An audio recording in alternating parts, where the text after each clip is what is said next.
In the waning days of 130 AC, King Aegon II returned at last to King's Landing, his sister vanquished, but with her many allies still posing a threat. The king was accompanied by Sir Marsden Waters, Sir Alfred Broom, and the two Toms. The Lady Rhaenyra Targaryen came too, but still in chains, for fear she might attack the king if freed. Given all that had transpired on Dragonstone, a fair assessment.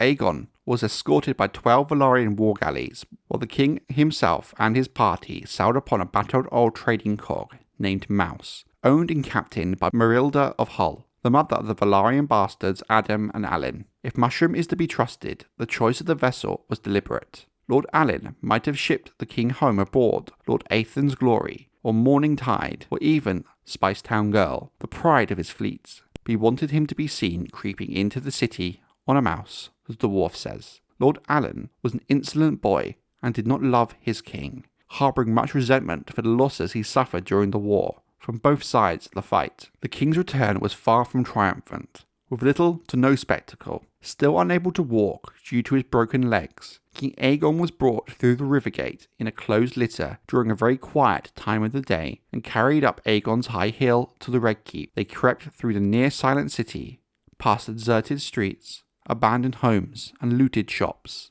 The tension could be felt in the air.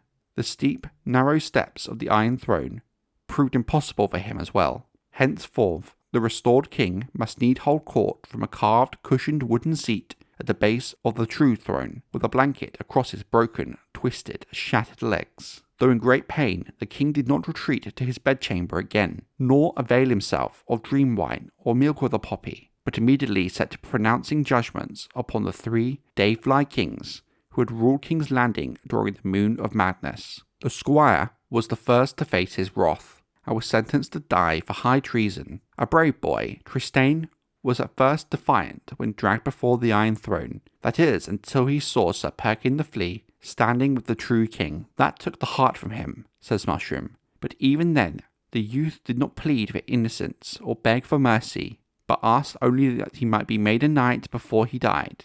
This boon King Aegon granted, whereupon Sir Marsden Waters dubbed the lad Sir Tristan Fire. True Fire, the name the boy bestowed upon himself, being deemed too presumptuous.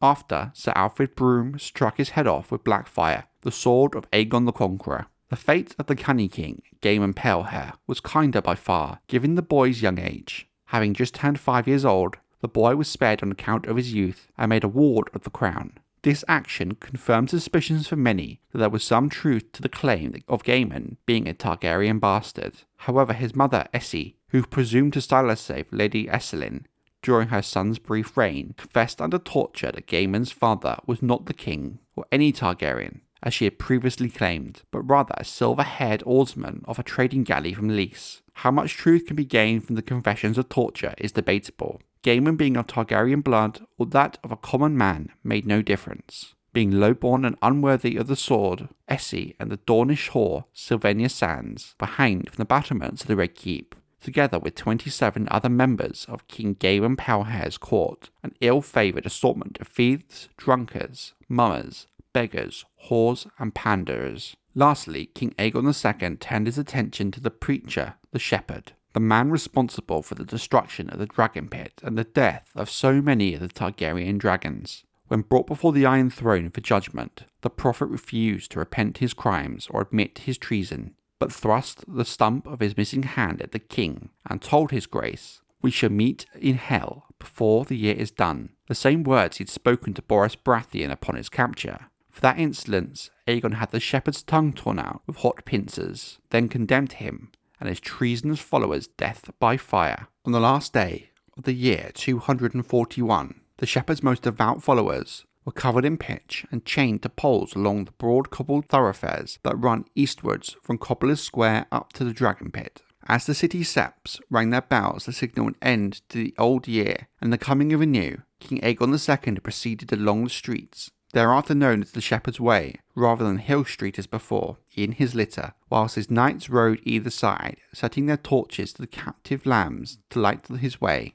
Thus did his grace continue up the hill to the very top, where the shepherd himself was bound amongst the heads of the 5 dead dragons. Supported by 2 of his Kingsguard, Aegon rose from his cushions and struggled to the pole where the prophet had been chained and set him aflame with his own hand. Rhaenyra the Pretender was gone, her dragons dead, the Mummers kings all fallen, yet the realm knew not peace, Sir Eustace wrote soon after. With his half-sister slain and their only surviving son a captive at his own court, King Aegon II might reasonably have expected the remaining opposition to his rule to melt away, and it might have done if his grace had heeded Lord Velaryon's counsel and issued a general pardon for all the lords and knights who had expunged the Queen's cause. By not, Aegon had given the rebel lords a big reason to carry on fighting. Alas, the king was not in a forgiving mind. Urged on by his mother, the Dowager Queen Alicent, Aegon II was determined to exact vengeance upon those who had betrayed and disposed him. He started with the Crown Lands,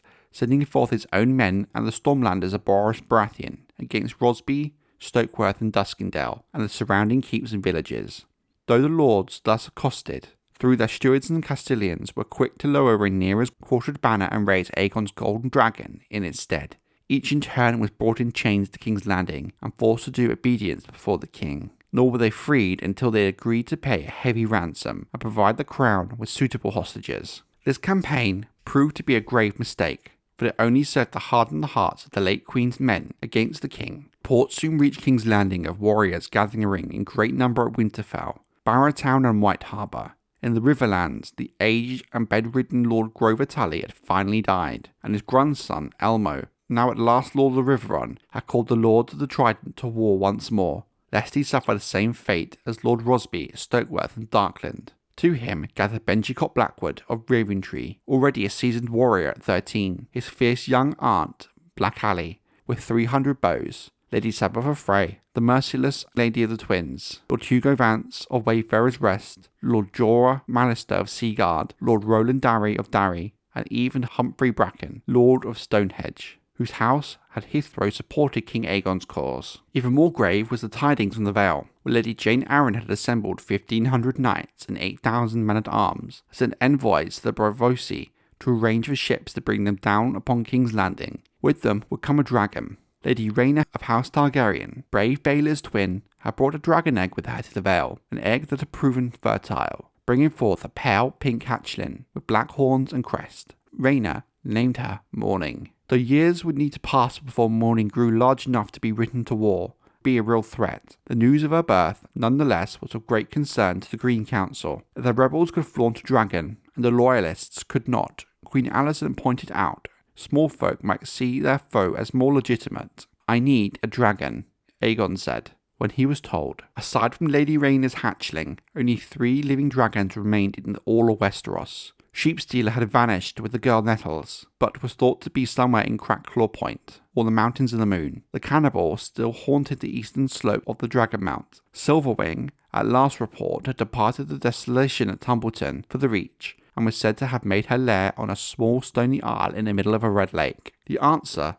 was no, not Silverwing, his grace declared. "I will have a new Sunfire, prouder and fiercer than the last." So ravens were sent to Dragonstone, where the eggs of the Targaryen dragons, some so old they turned to stone, were kept under guard in the undervaults and cellars of the castle. The Maester there chose 7, in honour of the gods, that he deemed most promising, and sent them to King's Landing. King Aegon kept them in his own chamber, but none yielded a dragon. Marsham tells us his grace had sat on a large purple and gold egg for a day and a night hoping to hatch it, but it did no good.